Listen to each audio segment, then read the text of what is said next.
Assalamualaikum warahmatullahi wabarakatuh. Kami dari kelompok 8 Manajemen Retribusi, dosen pengampu Ibu Mike Yolanda. Kami perkenalkan, nama saya Taufik Hidayat sebagai moderator dan pemateri pada kali ini, dan teman-teman saya yaitu Riko Rahman, Yudit Pratama, dan M. Febrizen. Pada kesempatan kali ini kita akan membahas tentang pengertian retribusi dan retribusi daerah, perbedaan retribusi daerah dan pajak daerah, jenis-jenis retribusi daerah, subjek dan objek retribusi, tarif retribusi. Baiklah, saya akan membacakan pengertian retribusi. Retribusi adalah pungutan yang harus dibayarkan oleh pengguna fasilitas kepada pemilik atau pengelola sebagai syarat menggunakan fasilitas tersebut.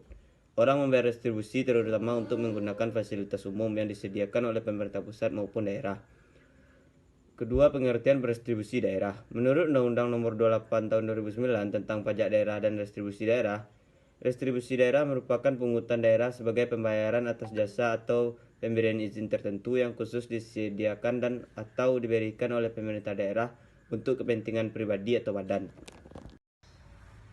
Perbedaan retribusi daerah dan pajak daerah. Retribusi daerah. Payung hukum retribusi daerah adalah peraturan pemerintah, peraturan menteri, atau pejabat negara yang lebih rendah. Objeknya adalah orang yang menggunakan jasa pemerintah dan pelayanan umum seperti kesehatan, terminal, pasar, dan lain sebagainya. Retribusi dipungut hanya oleh pemerintah daerah, dalam hal ini Dinas Pendapatan Daerah. Pihak yang membayar pemungutan retribusi daerah mendapatkan imbalan atau balasan langsung dari pemerintah daerah atas pembayaran yang dilakukan. Selanjutnya yaitu pajak daerah. Landasan hukum pajak daerah adalah Undang-Undang Nomor 6 Tahun 1983 tentang Ketentuan Umum dan Tata Cara Perpajakan. Selanjutnya Undang-Undang Nomor 7 Tahun 1983 tentang Pajak Penghasilan dan Undang-Undang Nomor 8 Tahun 1983 tentang Pajak Pertambahan Nilai atas penjualan barang mewah. Pemungutan yang dilakukan oleh Pemda dan pemerintahan pusat berdasarkan kekuatan peraturan perundang-undangan. Objeknya adalah penghasilan, barang mewah, kendaraan, laba perusahaan, dan lain sebagainya. Wajib pajak membayar pemungutan pajak daerah tidak mendapatkan imbalan atau balasan langsung dari daerah atas pembayaran yang dilakukan. Selanjutnya adalah peraturan terkait retribusi daerah.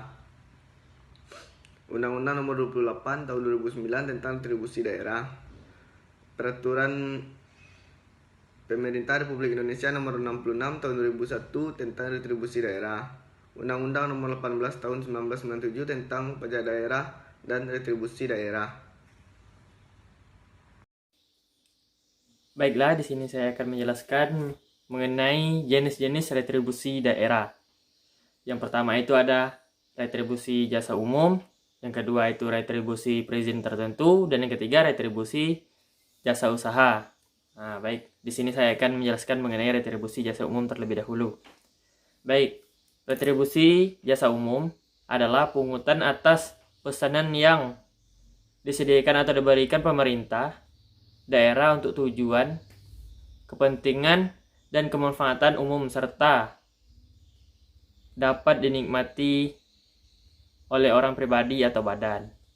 Dan yang kedua yaitu mengenai retribusi perizinan tertentu,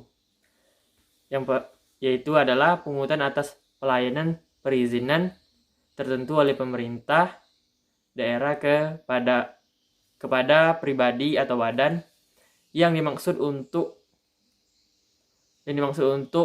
pengaturan dan pengawasan atas kegiatan pemanfaatan ruang, penggunaan sumber daya alam, barang, sarana atau fasilitas tertentu guna melindungi kepentingan umum dan menjaga kelestarian lingkungan. Dan yang selanjutnya itu adalah retribusi jasa umum. Retribusi jasa umum adalah pungutan atas pelayanan yang disediakan oleh pemerintah daerah dengan menganut prinsip komersial, baik itu pelayanan dengan mingguan, pelayanan dengan memanfaatkan kekayaan daerah yang belum dimanfaatkan secara optimal, dan pelayanan oleh pemerintah daerah sepanjang belum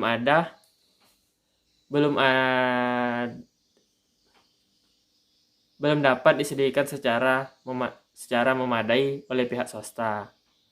Baiklah, yang selanjutnya itu retribusi jasa umum terbagi dalam 15 bagian.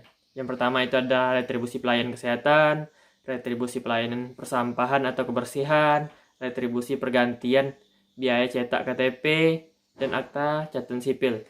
Dan selanjutnya ada retribusi pemakaman dan pengabuan mayat, retribusi pelayanan parkir, retribusi pelayanan pasar, retribusi pengujian kendaraan bermotor, retribusi pemeriksaan alat pemadam kebakaran, retribusi pemeriksaan alat pemadam kebakaran, dan retribusi pengantin biaya cetak peta, retribusi penyediaan dan atau penyadutan kakus, dan ada retribusi pengelolaan limbah, retribusi pelayanan tera ulang, retribusi pelayanan pendidikan, retribusi pengendalian menara telekomunikasi, dan retribusi pengendalian lalu lintas. Dan yang selanjutnya itu retribusi jasa usaha. Nah, di sini retribusi jasa usaha dibagi pula menjadi 11 bagian. Yang pertama yaitu ada retribusi pemakaian kekayaan daerah, retribusi pasar grosir dan pertokoan, retribusi tempat pelelangan, retribusi tempat khusus parkir, retribusi tempat penginapan pesanggrahan atau villa, retribusi rumah potong hewan, retribusi pelayanan ke pelabuhan, retribusi tempat rekreasi dan olahraga, retribusi penyeberangan di air, retribusi terminal, dan retribusi penjualan produk usaha daerah. Dan yang selanjutnya itu adalah retribusi perizinan tertentu. Nah, di sini retribusi perizinan tertentu terbagi pula menjadi ke dalam 6 bagian. Yang pertama itu ada retribusi izin mendirikan bangunan, IMB, dan yang selanjutnya itu retribusi izin tempat penjualan minum beralkohol, dan retribusi izin gangguan, retribusi izin trayek, retribusi izin usaha perikanan, dan retribusi perpanjangan izin memperkerjakan tenaga asing atau IMTA. Baik, itulah yang dapat saya sampaikan mengenai jenis retribusi. Saya kembalikan kepada moderator.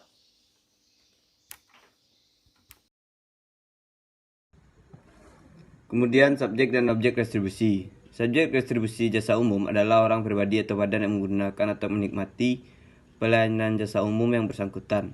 Contohnya orang pribadi yang memperoleh jasa pelayanan kesehatan pada RSJ Kalawa Atai dan Laboratorium Kesehatan dan Kalibrasi.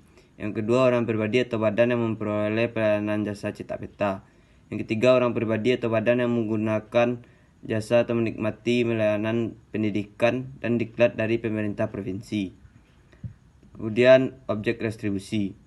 Objek retribusi jasa umum adalah pelayanan yang disediakan oleh pemerintah daerah dengan menganut prinsip komersial karena pelayanan tersebut belum cukup disediakan oleh swasta. Contohnya retribusi pelayanan kesehatan, retribusi penggantian biaya cetak, dan retribusi pelayanan pendidikan. Baiklah, saya akan menjelaskan materi selanjutnya yaitu tentang tarif retribusi. Tarif retribusi terbagi 3 yaitu tarif retribusi jasa umum, tarif retribusi jasa usaha, dan tarif retribusi perizinan tertentu. Untuk tarif retribusi jasa umum yaitu ditetapkan dengan memperhatikan biaya penyediaan jasa yang bersangkutan, kemampuan masyarakat, aspek keadilan, dan efektivitas pengendalian atau pelayanan tersebut. Biaya dimaksud meliputi biaya operasi dan pemeliharaan, biaya bunga, dan biaya modal. Tarif retribusi yang kedua yaitu tarif retribusi jasa usaha. Tarif retribusi jasa usaha didasarkan pada tujuan untuk memperoleh keuntungan yang layak. Keuntungan yang layak adalah keuntungan yang diperoleh apabila pelayanan jasa usaha tersebut dilakukan secara efisien dan berorientasi pada harga pasar. Tarif retribusi yang ketiga yaitu tarif retribusi perizinan tertentu. Tarif retribusi perizinan tertentu didasarkan pada tujuan untuk menutup sebagian atau seluruh biaya penyelenggaraan pemberian izin yang bersangkutan. Biaya penyelenggaraan pemberian izin dimaksud meliputi penerbitan dokumen izin, pengawasan di lapangan, penegakan hukum, penata usahaan, dan biaya dampak negatif dari pemberian izin tersebut. Beberapa pelayanan terhadap barang dan jasa disediakan oleh pemerintah lebih tepat apabila dibiayai melalui retribusi. Semakin dekat pelayanan tersebut ke dalam pengelompokan barang privat, maka semakin tepat biaya melalui retribusi. Baik, itulah hasil pemaparan materi dari kelompok kami mengenai retribusi daerah. Saya sebagai moderator mohon undur diri. Wassalamualaikum warahmatullahi wabarakatuh.